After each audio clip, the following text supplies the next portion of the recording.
Well, hello, and welcome to Stop, Let's Team Up. I'm Ross Aiken, and um, I asked Kirby earlier this week to come on and talk about a team up, and I said, well, I didn't ask him which one he was going to pick. I told him which one I know he was going to pick, which was, hi, Kirby, why don't you tell him what issue we're talking about? Okay, so we are going to be talking about DC Comics Presents number four, where it's Superman and the Metal Men, and this is one of my absolute favorite single issues in all of DC Comics. Yeah, and I understand why after rereading it, because I read this one. It's coming.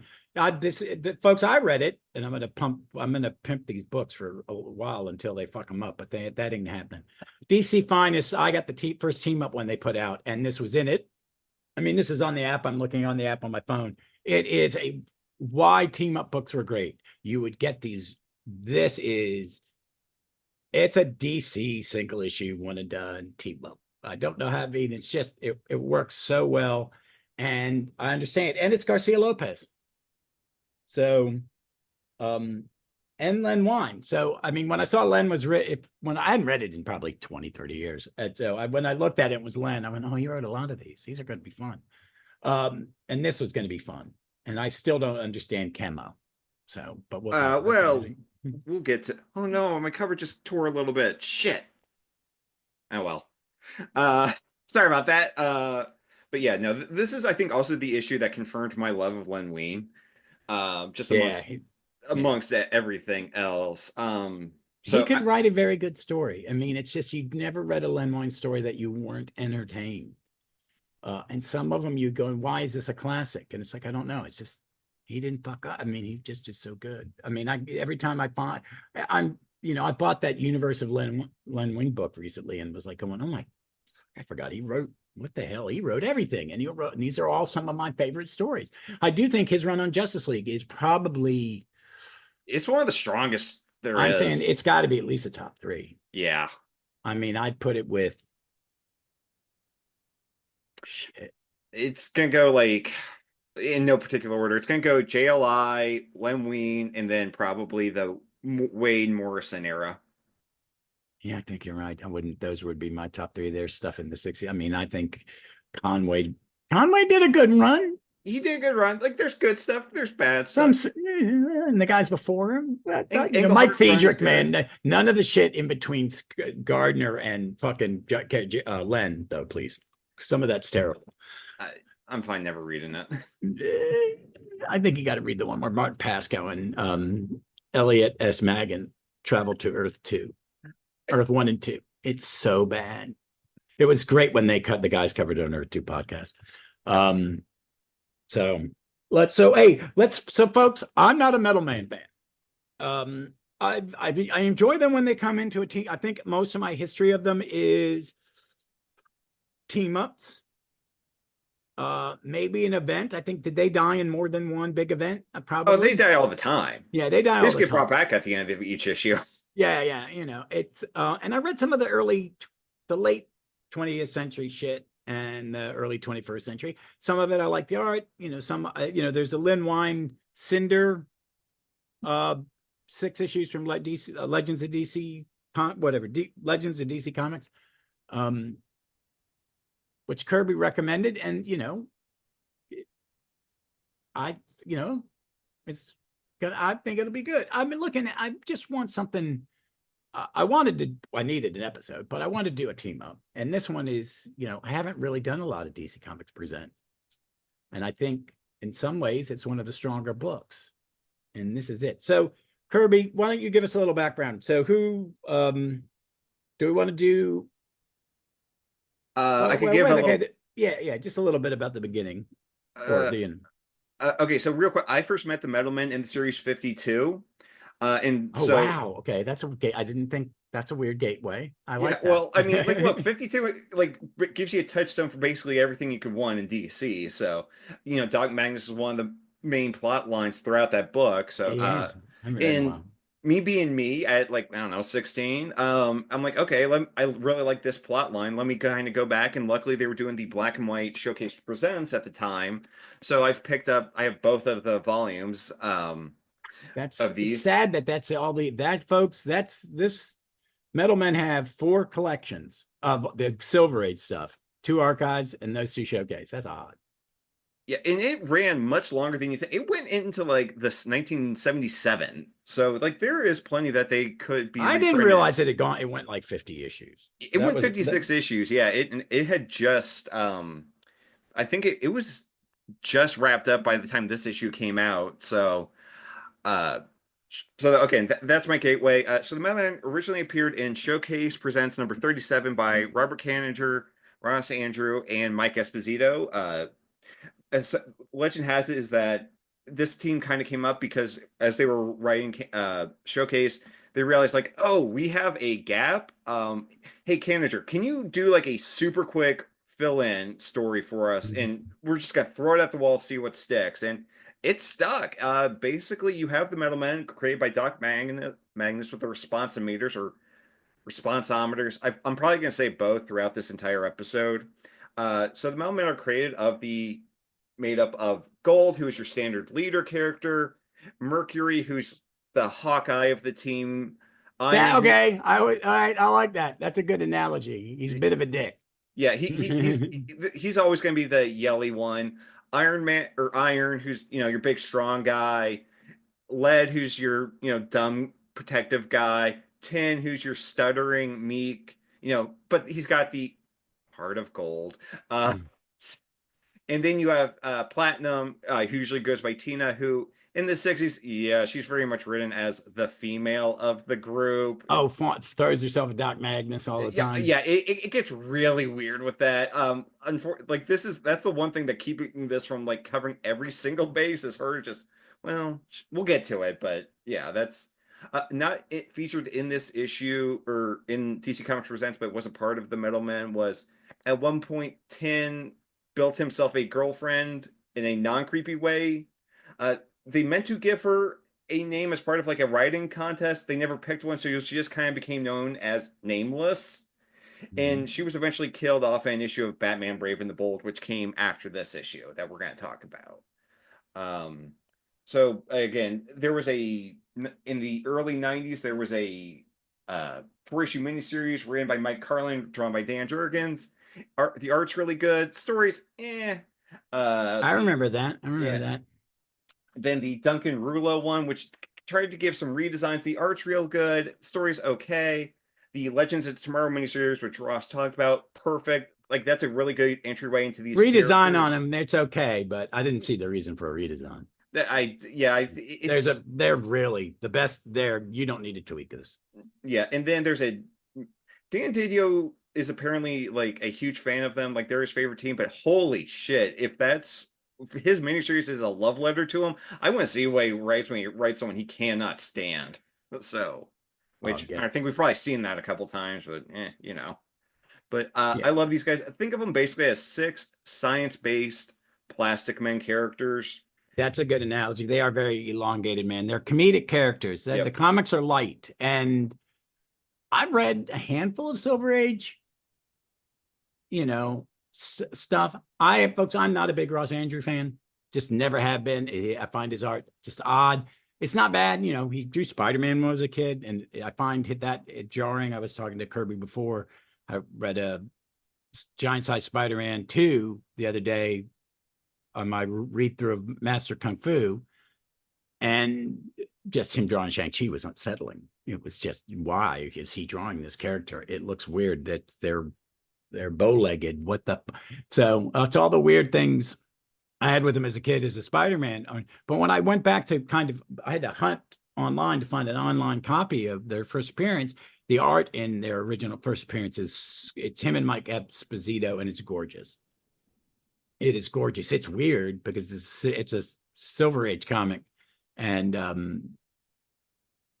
Metal Men like the Doom Patrol have very odd villains to me in my mind. Oh, Yeah, oh like God, yeah. yeah, no Chemo and that I think The Gas Gang. yeah, Jesus Christ, man. I would. Why didn't they ever do a team up of the Silver Age Doom Patrol and the Metal Men? Ooh, that's good because I know they have did a team up with Metamorpho and the Atom, and honestly, I think DC is leaving something on the table by not making like the Metal Men an edutainment cartoon show. Think Magic School Bus meets Justice League, and that you have a gold mine. God damn, Yeah. I'm not going to be able to stop the puns. Uh, right there. But God, Yeah, they're great. They're great. And I think I've liked them. Because I read team up. I've read all the team up comics. I think I've read, I read, at one point I've read every one of the big four. So that they were great for a team up book. I think Marvel and DC, I think some of the times when the best, like in this one and other like Marvel team ups or Brave and the Bold, sometimes the best team up issues are the ones with the characters who do not have their own book. yep. And I think these team up books, again, we've talked about this. It's a great way to showcase the larger, cast in the comic book universe. Because if I was a kid in 1978 reading this issue, I want to go back and find every appearance that I can, which, I mean, and that's how I think how I discovered a lot of, in 2 and 1 in DC, I think I have characters like that. Who is this? I want to read some more of this. Or who's this creator? I mean, sometimes you'd get a new artist on it, like Garcia-Lopez. This is the first place I saw him and was like, this isn't my super. This is because I like Adam Superman, but my Superman is Kurt. mm-hmm. Kurt's one still, I think, the greatest Superman artist of all time. I don't have many modern people up there. I think when I did my top 5, it was Swan, Boring, McGinnis, Okay. Bagnovi, and Byrne. Okay. Yep. Or I'd have to maybe Byrne, Perez, Ty. No, not Perez. He didn't do it long enough. No, he did. But His I'd have his to era think is on that. his era is a nice little story. It's just one story. It's big, but it's one story. But like I like the barrel chest. I mean, artists and that's like discovering people like in these books. Like I would have Len Wein and I think Len Wein and Garcia-Lopez could have done a Metal Man series, and it would have been spectacular. I forgot one more appearance. The Metal Men were a backup in the. It was like basically right before New 52 started in Doom Patrol. So there you go, where it was drawn. It was Giffen, Demandis, and McGuire, and I would have killed for an ongoing of that. I don't think I've seen any of that. I, they did DC collect 100 Spectacular that collected. It was only seven stories in the backup. Track it down, find this Doom Patrol. Well worth your time. Oh my God, yes, because McGuire drawn him. I bet it's glorious. Well, Oh, let's say go ahead. Go ahead. No, sorry. I mean, I could. Metal Man is like John Hex, one of those concepts I don't get a chance to talk about. So I just want to make sure I get everything out in my brain before as I can. So wait a minute. One last thing. So the perfect team up for you would be the Metal Men and Jonah Hex. Oh, you know what? I, Bob Haney, he could have made it happen. I don't know who else. And never try to explain how the fuck they met. Dog Magnus is having a dream because I swear that's like half of like how the Sergeant Rock stories start. Yeah. All right. So hey, let's does the Grand Comic Book Database have a synopsis? No, it really doesn't. It just doesn't. Does one of the other ones that you have let me look because I really don't. This one is maybe so long that I'm not reading. That's way too long. That's way too long. Well, you know what? I think the synopsis is Superman and the Metal Men battle Chemo. As we kind of talk through the book, we'll just kind of go play by play. It is a very basic DC comic, and that I mean that in a good way. Am I wrong in saying that? No. Like I said, I don't remember. I already said this at the recording, or it was before. If I had to boil down DC Comics like 3 issues, this is one of them, and I think it has everything you want in a done in one superhero story. Yeah, it's great. Hold on, let me get to keep going away from where I need to be. Let's see. All right. So okay, Metal Men, DC Comics Presents Volume 1, Number 4, came cover dated December 1978. Does Grand Database have the actual? Oh no, here it is. It's in Fandom Wiki. Came out on the 7th of September 1978. It is a glorious Garcia-Lopez cover. So what's your take on this cover? If it weren't against God's law, I'd marry this cover. It is glorious, man. It's just glorious. It is such a good cover. Hold on. Um, just Garcia-Lopez, he does such great of like Superman getting blasted, Mercury's getting like squished, and because he's the only metal who's liquid at room temperature, he's just getting all over the place. And if the Man of Steel or the Men of Metal fail to stop Chemo, none of us will be around to find out how this story ends. Oh, it's great. It does. He does have a very Garcia-Lopez zap pattern on Superman getting blasted. The only thing is, if they had the green dots be Kirby dots, that's the only way I could think this would have been even better. Yeah, it is. And Chemo looks so good. He does And look, he's such a weird villain. he is. And allow me to, here's his origin from Showcase 39. So he's So their third villain. Cool.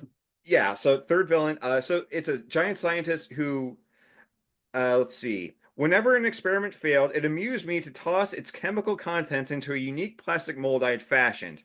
Constantly seeing you in humanoid form will remind me of my failures.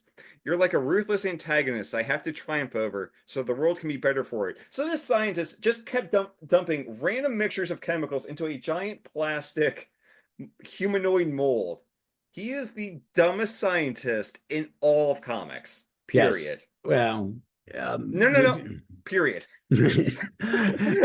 but he's not in the villain in it. Okay, they're not. Chemo is never really the villain. Chemo is normally a tool of another villain. Yes, and I think the he most destroyed Bloodhaven in I think Infinite Crisis. They like the okay Secret Society just and dropped him doesn't on. someone die inside of him in Crisis? Crisis? Prop almost certainly. Like Chemo is he shows up, and I just always like the idea of like, oh shit, Chemo, how do we defeat this guy? We can just survive him more often than not. That's kind of it, yeah. All right. So on the first page, folks, you get the DC thing where you get a splash page, which isn't part of the story. It's another cover. You got Superman in one panel about to be zapped by kryptonite meteorites near the sun. And the metal men pounding on basically, and the metal men fighting Chemo. I love this picture. They always did these. I think in case the cover got torn off, you could tell exactly what the story was. I always kind of like that. Well, that's how you return comics. They just tore the cover and gave you the comic. I mean, a lot of 10-cent comics I bought in the 70s were discards from, magazine people. They did the magazine racks at stores and spinner racks at 7-Eleven. So you'd find them. You're right. And I think DC did that so that they were still intact because they knew kids recycled them. And then it starts on page 2. God, man, his art. I just want to talk. The next page it starts on a beach, and there's a mean, loud lady in rollers, screaming. And what do you think of this page? I think it's just setup. It's to show you art. I mean, it's just so good. So first, I'm pretty sure either Wein or Garcia-Lopez watched Jaws 2. Yeah, it's the mom and her son getting chomped, chomp, chomp. That little Kittner boy spilled out all over the docks. But oh my god, like Garcia-Lopez, he draws everyone different. Like even the more heavy set looks like a pretty realistic, a heavier set woman. And yeah, there's every body type, and there are like 30 characters or more in this page, and it's all very realistic. Everything. I mean, it's not. So I don't know how he could do this and get all the. I mean, he was pretty regular, right? Artist, man. This stuff is just amazing. I just love how it's like apparently as in the narration by Wein throughout, just I think makes this like an epic. Like it builds up like this is an epic story, and it's like it's we're in the dog days of summer, India summer, however you say. So people are taking advantage of the beach, and they see stuff bubbling out, and it's Chemo. Yeah, Chemo looks like he looks like he's a gym bro because he's striding in, pumping his irons. And Chemo does not think you can't reason with him. He doesn't feel remorse or pity, and he just looks down at the beach and just fires a chemical blast, turning it into glass. Well, I like it when he's coming. Yeah, it's great when he's coming out. everybody's fleeing, and the heavyset black heavyset lady is yelling, right? Run for your lives, run for your lives. It's very threatening. You know, guys carrying his girlfriend. Dude, she's got legs. Put it down, pig. You know, some of it's comedic, some of it's scary. You get a set of proportion, but it's really good. And there's a single panel with Kemo when he stops before he turns to sand the glass, and he's just staring down at the crowd. It's really menacing. It is, and it's for a moment, Kemo stands silently at the water's edge, gazing down at the insignificant little figures who scramble desperately from its path. Again, I just read his origin. For a character that goofy, they make it. This issue makes him a threat. Yeah, he is. That's the thing about a villain. He's a force of nature. He's like Valdus. Yes. It's like Valdus. He's like Solomon Grundy. Well, he has no personality though. See, Grundy's Grundy can have multiple personalities, but yeah, yeah, that's the joy of Grundy is you get a different one every time. But yeah, he's just a striking, and I like it. I like that whole. It's economical. It's 2 pages. You get a lot of exposition because it is the 70s. But it's Len Wein, and I'm not saying that's not a bad thing. I'm saying I like reading a Len Wein comic. I'm reading Englehart's Master of Kung Fu right now. Wordy, wordy, wordy, awesome. Because it's noir. You've got the narration, that annoying narration in noir movies of the detective. But it's just a force of nature. And this is, I mean, I haven't read this in years, and I understand Kemo in this one. I think other times when he's in a story, it's like, why is he really necessary? Other than a distraction, where this is, he's part of a plot, but he's still a threat. Yeah, no, he is a nuclear threat. Yeah. So the next page, okay, so again, just for a little Metal Men history. So again, their series has been canceled for a year. At some point, they tried to marvelize them by, it's like, oh, now the Metal Men are being hunted all over the world. They're fugitives. And Doc has gone crazy, and he's somewhere in Europe, which is why he's not in this issue. And so they live in a junkyard? Okay, that's a part where I'm like not 100% sure.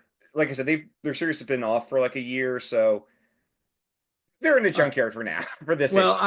And also the way it looks like in some of the big cities in the 70s, New York, some it became a site where older buildings needed to come down. So if you've seen old 70s detective movies where there's just rubble in neighborhoods in New York, it wasn't uncommon. There was some they did some massive gentrification back then because they had just landlords were allowed to let stuff go to rot, and it caught a cascade. So that's kind of like they're somewhere in Queens in a Frankenheimer movie or something, or the French Connection or something. That's what I think is that they're just living in a junkyard in some city, and they've created a tennis court, and they're playing tennis court, and Mercury is the ball. Yeah, Tim's made himself the net, and Lead and Iron are just kind of being the fence post for it. This is just them just having fun, and again, do all of them have basically 2-dimensional personalities? Yes, they do. Len Wein, he makes it work because these are not characters you want like deep philosophical narration from. No, they're very, like you said, they're very like Plastic Man, where they're comedic and they're fun. And is it the Patina character sexist? Yeah, fuck yeah. Yeah, she is. I do like Mercury. I do like Tin.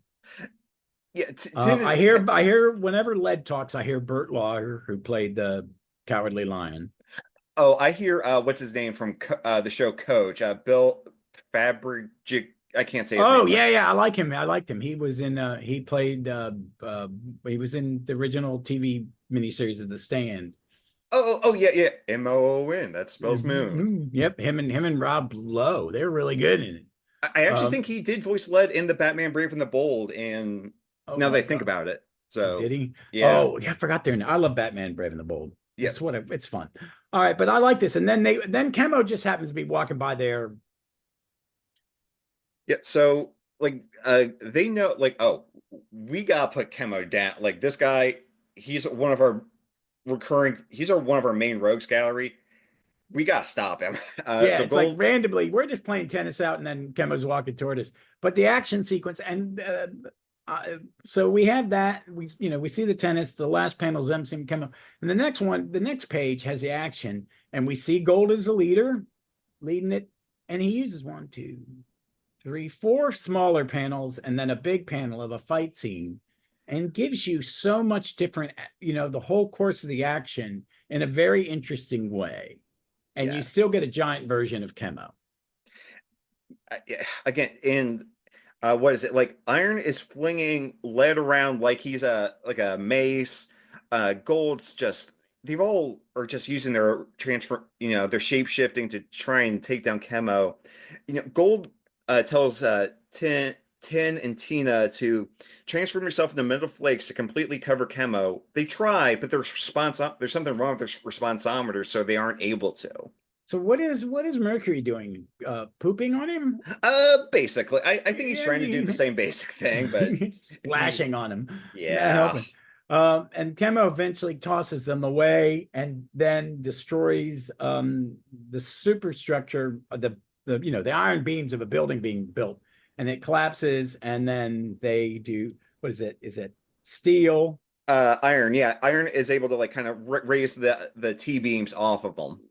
And they escape. But something is wrong with their responsometers. That is the weirdest word ever in a Yeah, and it's again that's where I go back to. Canninger came up with this over a weekend. He just kind of typed up a word that sounded okay, Yeah. and Oh, so this is the first time they use this word? no. Canninger, it was in Oh, the in the first, original, in the in the original one. Oh, original. okay. Yeah, Oh, yeah, okay. yeah. Okay. All right. So now we're going to go on to chapter 2, water, water everywhere. But now to drop to Hold drink. on a second. Ooh, okay. Uh,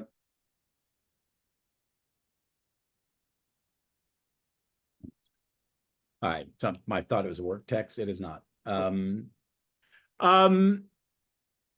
so yeah, what's called water, water everywhere. It's Clark Kent on a Concorde.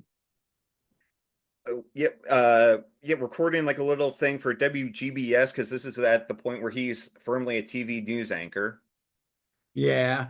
And he's in this plane. It's a Concorde. It's about time when Concordes are started. And there's a water spout in the ocean. So he grabs his giant camera. I mean, the cockpit in an airplane, that big giant motherfucker ain't gonna stay in that. There's no way. Oh, that was is he changes in the airplane bathroom. I'm Now, I'm like, glad you noticed it. Then how did he get out of the plane?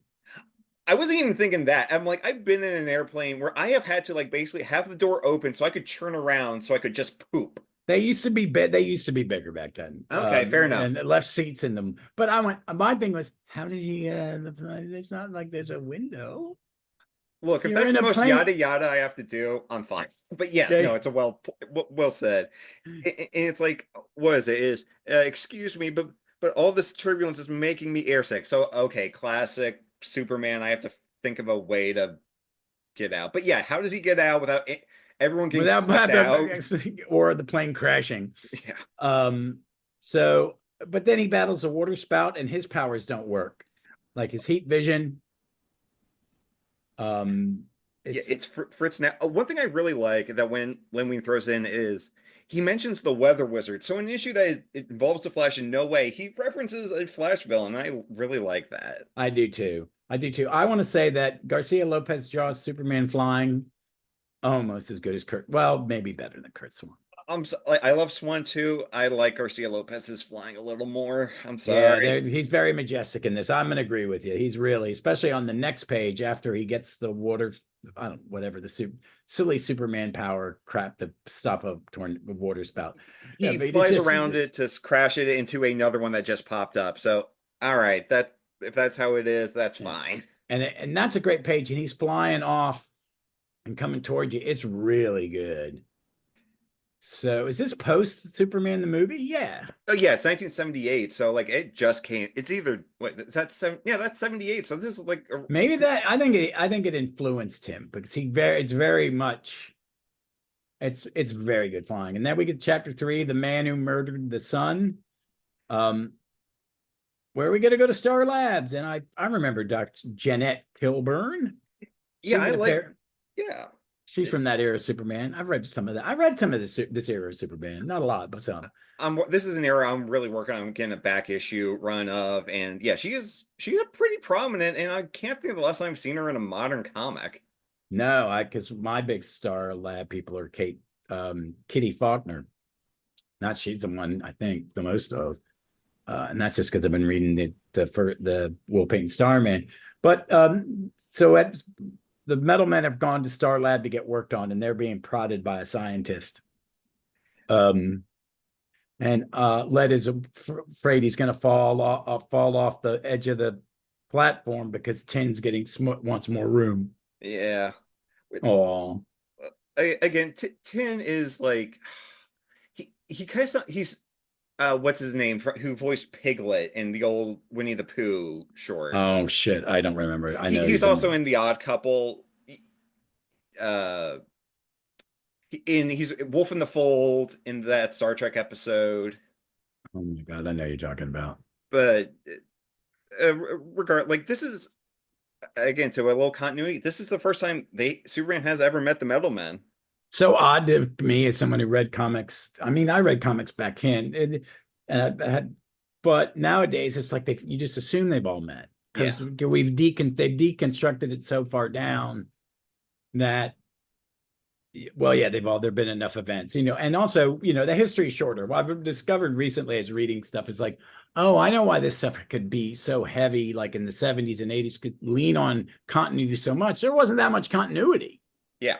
But now, you've got 70, 80 years of continuity. You have to do soft restarts or tweaks every once in a while to kind of make shit make sense.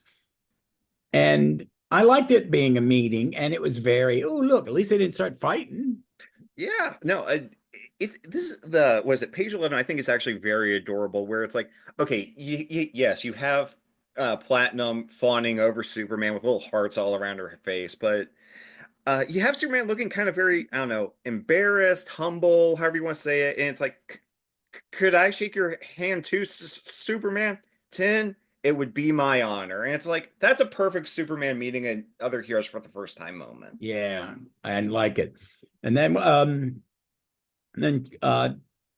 Dr. Kilburn said, she says there's some problems on the screen and it shows all this solar energy, these solar flares. What are they doing? God, man, this is the wordy section. I was trying to read this last night and I was like, man, I should not have taken my meds. Okay, so the long and short of it is there's been some increased solar activity, which accounts for Superman's, because I think it's sunspots, Superman's non-physical powers. So basically his non-muscle power. So it's like his heat vision, which was acting up earlier. Super breath. Those are on super breath. Those are on the fritz. And it also accounts for the middlemen's like that, electronics kind of screwing up in an EMP sort of way. So in a way to depower Superman so he can't just resolve the plot himself and to justify the team up, this is one of the best ones I've ever read in this time. Yeah, I did. It was wordy and it was complicated. It was sciencey, I guess. And these are science heroes. These are super science heroes. And that is a thing. You know what I mean? Like science heroes, like Tom Strong. It's a science hero. But it makes sense to me, and it's like perfect. Yeah, it did. And it did. And it's a really nice page of art, man. He's showing the flares, and there's Superman. The bottom panel, Superman's going, and since most of the my super senses are pretty suspect at the moment, a little help would be neat. What? I could use a little help in that department. And if you middlemen are willing to provide it, we are with you, Superman, all the way. And then, except for Mercury goes, whoopee. Yeah. Hey, Dave and Pete on Earth 2 podcast, when you listen to this, if you ever need the voice from Mercury, I want to do it. I can take 10. I've got a little stutter. I can do that. All right, then we cut to an old abandoned observatory on a mountain. Why would there be an abandoned? I don't know. It's this comic book logic, and then Chemo burns through the wall, and we have the villain IQ. Ira Quimby. Yeah, who I've probably seen twice, and this is one of them. so again, I first met him in 52 along with the Metal Man. So to me, it's like, So he's a Metalman villain, not a no, he's Hawkman. a Hawkman villain. Okay, because they say Hawkman in here later. Yeah. What are his powers, or is he a Um, super scientist? okay, so what he claims are his powers is like the more sun he just absorbs naturally, the smarter he gets, which is the What impetus the for, hell? yeah, if we're talking 60s uh power, yeah, it's goofy, but it fits the Metal Men, so I don't Wow. care. Wow. I've heard some silly ones. That's really silly. Yeah, so without getting for months I bathed myself in sunlight at every opportunity, allowing those warming rays to trigger bigger and better thoughts within my super brain. Oh my So God. so he want so he, that's why he's now at this observatory, because he fired a giant sun gun, for lack of words, to make it the sun even hotter so he can burn brighter so he can get smarter. It worked, but he realized like, oh, I screwed up. And now I need to fire a chemo to even things out. Oh, because the sun's got to go nova. Yeah. Then we get a flashback how Chemo was, that was good, guys. You're in Venice and That's you an issue I meet, haven't read, so I can't provide more detail. oh, it's Metal Men 46. Oh, that's Yeah. not in either of those? Oh, so No, the showcase don't finish it. nope. The showcases don't finish it at all. They go through like 30 something. Oh, wow. So basically they punctured him and chemicals went into the canals, got into the ocean, and then made it to Metropolis. I love the bottom of page 15 where IQ is talking to Chemo and Chemo's sitting there listening. Yeah, IQ has somehow been able to control Chemo, so I can buy it for that. It's like he has to focus on controlling him, but he can. Yeah, it's God, he's such a magnum. I don't get him. His costume's weird. I don't know him, so he's just kind of a cookie cutter bad guy.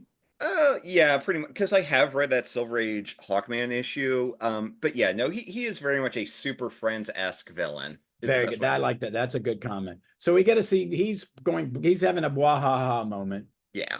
Um, and once you've helped me correct my little mistake, my oversized friend, there is nothing on this earth that will be able to stop me.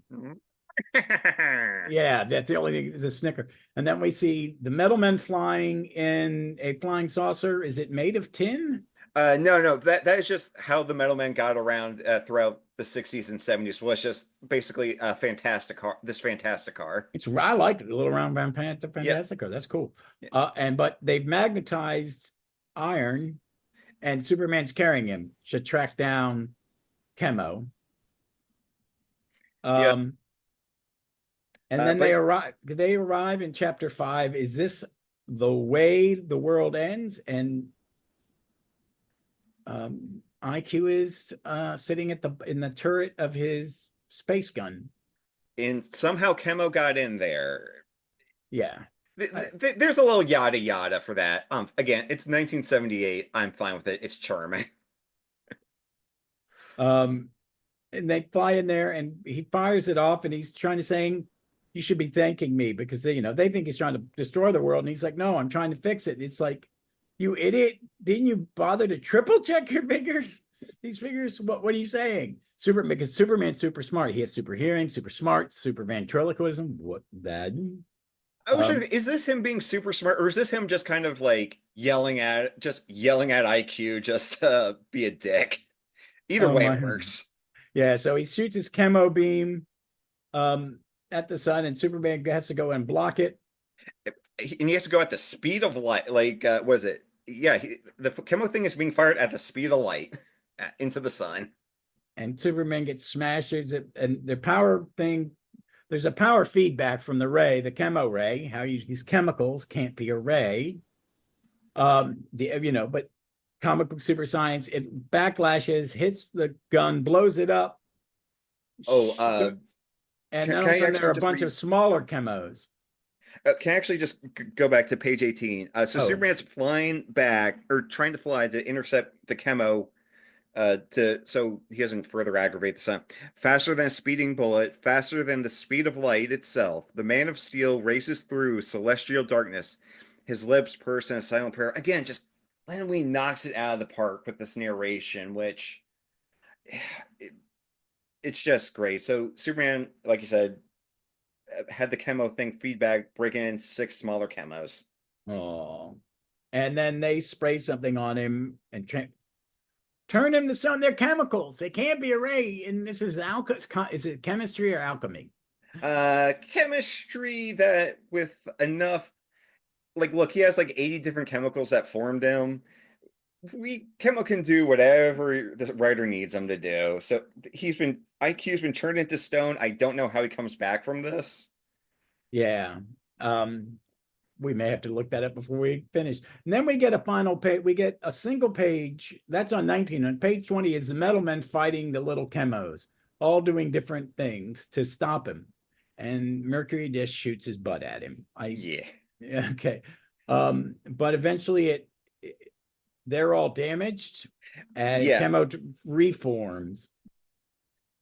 Yeah. So again, like I was saying, the metal men get destroyed. Like at least one, if not all of them, get destroyed. It gets like if it wasn't for the fact that it's cartoonish robots, this would be very graphic. Yeah, Throughout the it is. Silver Age mailman stories. Yeah, they're just machines. So Superman gets his page to fight him, and he basically just, since his invulnerability's back or whatever, he just picks up chemo, throws him. But this is confusing to me.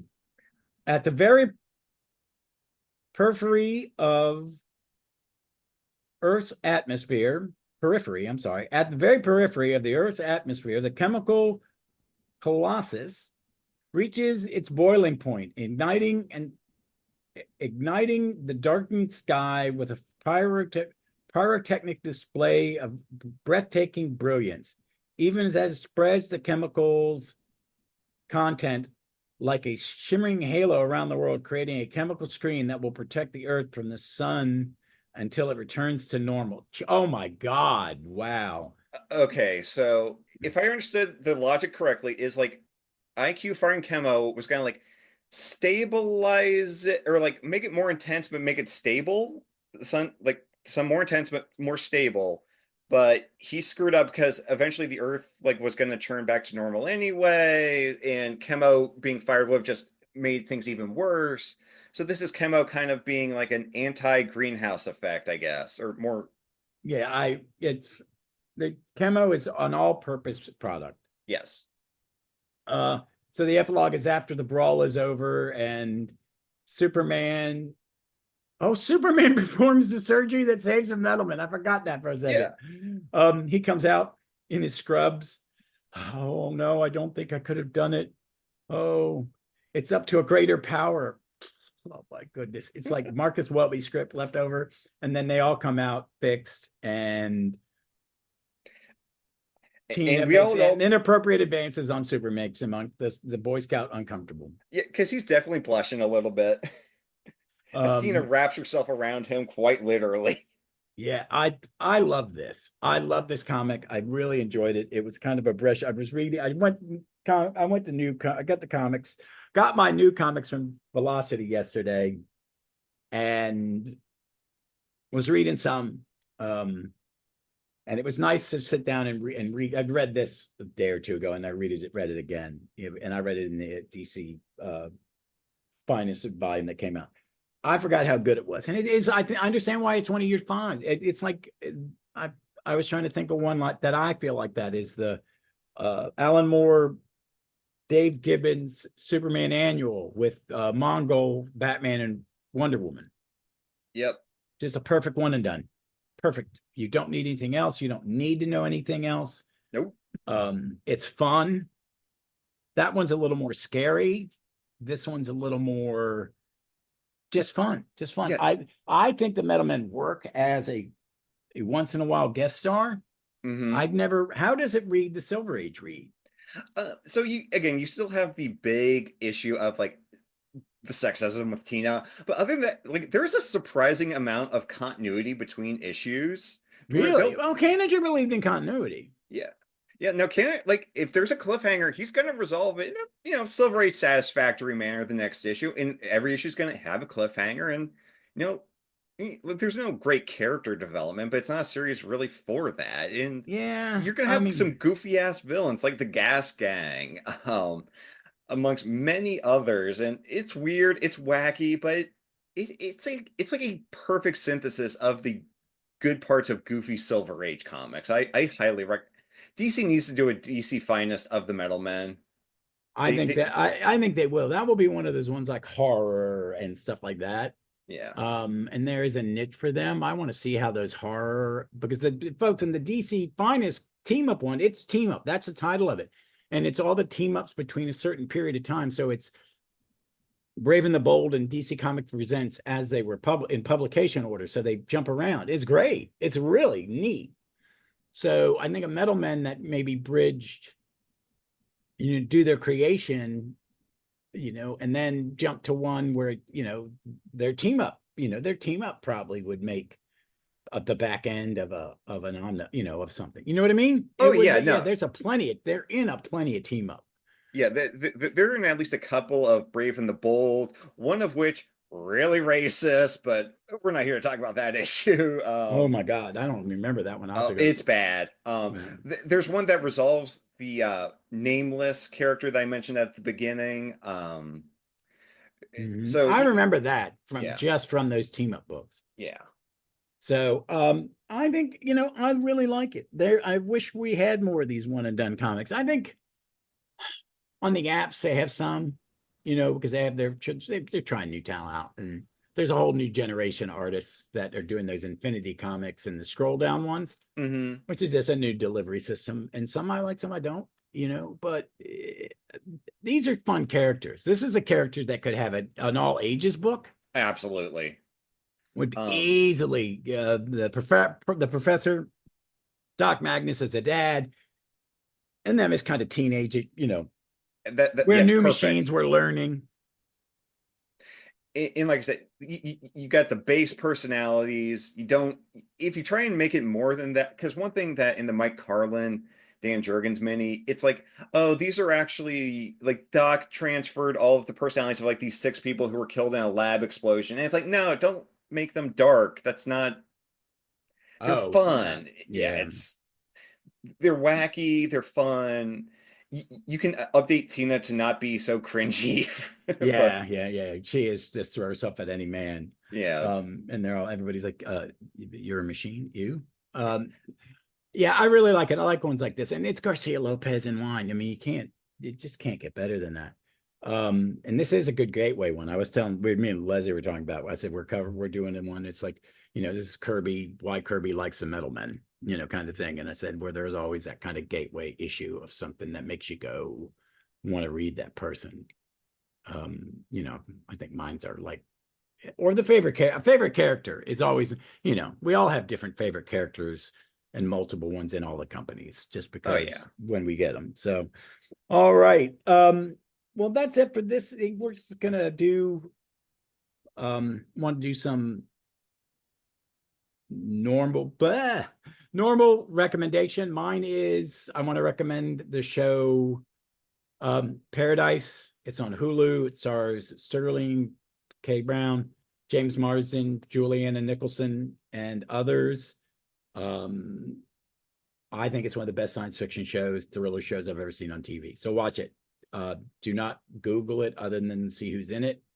Just kind of watch it. It has the best cliffhangers, and it is a wonderful ride and very satisfying. Eight episodes. It's one of those. There's somebody's listening to me that 10 may be too many. Like a 6 to 10 is the perfect now for a regular television series because you can get rid of the crap.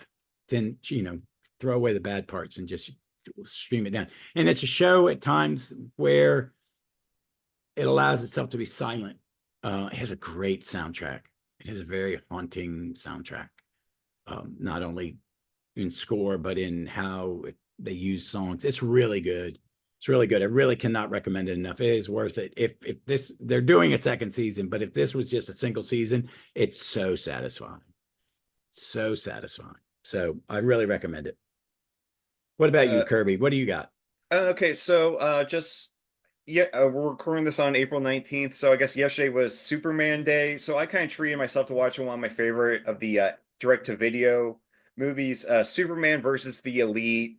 It's Superman versus a proxy, the Authority, and it's a good. I think it's a lot of what we're probably going to see in the upcoming James Gunn movie, where it's Superman versus a lot darker characters, and you have to show why we need like for lack of a better phrase, classic Superman to kind of show us The how he way, should yeah, be. Yeah. yeah.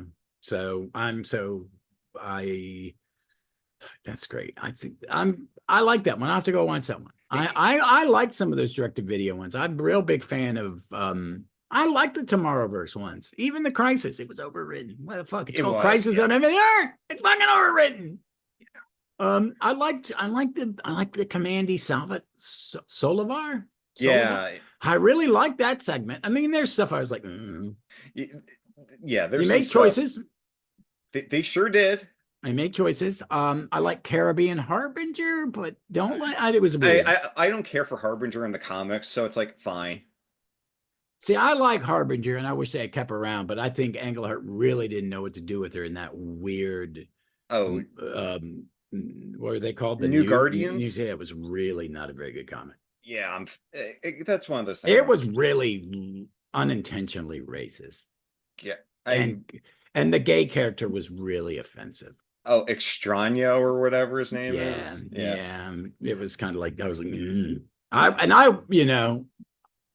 I was very young when that came out, and you know, had worked with. I just found it offensive a little Yeah. bit, not offensive, just like stupid. Yeah. Just trying something and not really going. None of this was good, but it happens. I mean, Steve Englehart's one of my favorite writers, but he definitely wrote that, and that's not something I ever want to reread. Yeah. But it's I don't even know where we're going with that, where I was going with that, but it's oh, I am blank. Yeah. Go ahead. Yeah, so like the Superman versus the art Oh, style is a okay. little weird, but like you get used to it. It's got I think Abby from NCIS plays Lois in that, and she does a good job. But it's George Newbern voicing Superman again, and he's maybe my favorite Superman. So Yeah, I don't. Yeah, that's cool. I'll have to check that out. I mean, I watched that Super Sons one and it was like, oh, I should have watched this years ago. This is yeah, it's, yep, that's very good. yep, That's like the best one I've seen in years. I love the Fatal Justice League versus the Fatal Five with that's a good Star. one. Oh my God. And it's very Tim, and the lineup is like, how did they let you do this? This is like, why isn't this a line? Why don't you guys go write the comic book? Because that'd be a great core lineup for a Justice League team. We're only gonna have 7 or 8 epi. Yeah, just mix it up. Yeah, You that's have a fine. couple of big guns. You got Superman and Batman and Wonder Woman. They can be in it, but the team's basically led by the non-stars. Yeah, I mean that's to me how a team book should kind of go a Yeah, lot it of the is. I time. mean, it's the Royce, the Avengers after the once, the big guns left. That's its basis. If you're doing that, you're doing it right. Yeah. A good mix, unless it's a book that the team is, they are the book, like the Fantastic Four, Yeah, yeah. which allows you to change, but you always have to go back to your roots. Yep. Um, When but it's just a big seven Justice League, that's kind of when I'm kind of tuning out. yeah, I'm that way with the Avengers a little bit right now because I don't like the lineup, because it's like I don't really move some of these people out. Um, why don't you take Carol out and put in Monica? Just switch something up, please. Yeah, Just, yeah. I'm a happy Vision and Scarlet Witch are back, and I like Storm in it. So if those three can say, the rest of you get the fuck out. Let me pick the team, and we're going to bring the Swordsman back because I've been reading Empire, Hmm. and I really think Swordsman is like, I was talking to, because a guy at work's talking about Daredevil Reborn, and you see the guy called Swordsman from Hawkeye, and then some grainy footage of someone being caught fighting with a sword as a vigilante on the Okay. Oh, news. I think I So know who I'm the cool actor, with yeah, that. like the actor. Yeah, I love that choice in Hawkeye for Swordsman. Yep. As a Swordsman fan, I was like, I approve. That man looks perfect, and he's smarmy. That bring him in and make him, have that fall from that thing. Because why I like Swordsman is when you find out why he comes back to the Avengers, is it him and Manus were down on their luck. They both hit bottom, or he had hit bottom, and she saved his life with with compassion. And in Empire, they have an issue for the swordsman, and you see the Coty swordsman hybrid, because he is part swordsman, but he's also just an asshole Coty plant villain. It's really he's well drawn, but you get to see how far low swordsman had gone, and I just like that character. So, all right. So I don't know what's coming up. I'm kind of jumping around. I had some technical difficulties on an episode, so I'm replanning stuff. But I will be doing a Will Payton next up will be a Will Payton Starman episode. I haven't done one in a while, and want to finish up that story and get back on that horse. And then I'm gonna do some more Ted stuff, and then Jack will be back. Take a pause on Jack for a bit. And more team up books. There's a lot of stuff to talk about coming out. There's a big Superman event. I will want to talk to Kirby. Doesn't read it, but I'm gonna do episodes about it.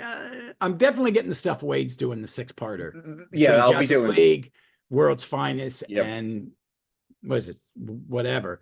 I think it's just those two is the main crossover. Is it? Yeah, that's fine. I read that is the thing. I want to try something. I'm going to give all the new ones at least one issue. Yeah. I promise, Pat, because I am enjoying what Wade's doing. I'm reading Superman in action on the app. I didn't add them to my list.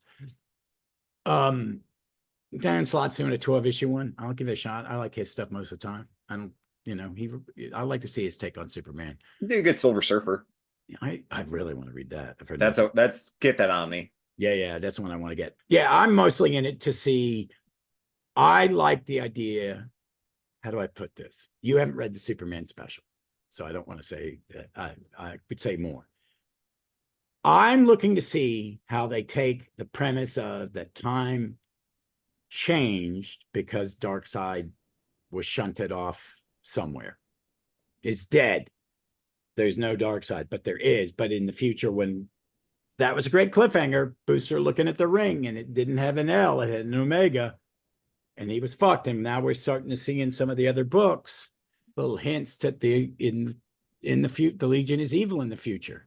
The Superman Spectacular has a top tier cliffhanger leading into the Summer of Superman.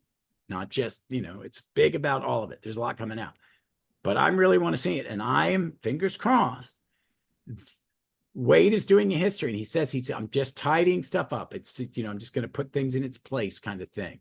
And Superboy's coming back, and Legion is coming back. I think he's picked a point that we could all kind of. I don't know if everybody's going to be happy, but I think he's picking a reset point, and I'm hoping it's where it is. I think it would, for me, it would be the best of all worlds. Mm-hmm. Especially if he does a little mix and match, or just ignored stuff and be polite to the other creators. Yep. But it's very much the traditional Legion. I mean, not modern, Bronze Age, up to the reboot. I would like to see it be a hybrid of the both.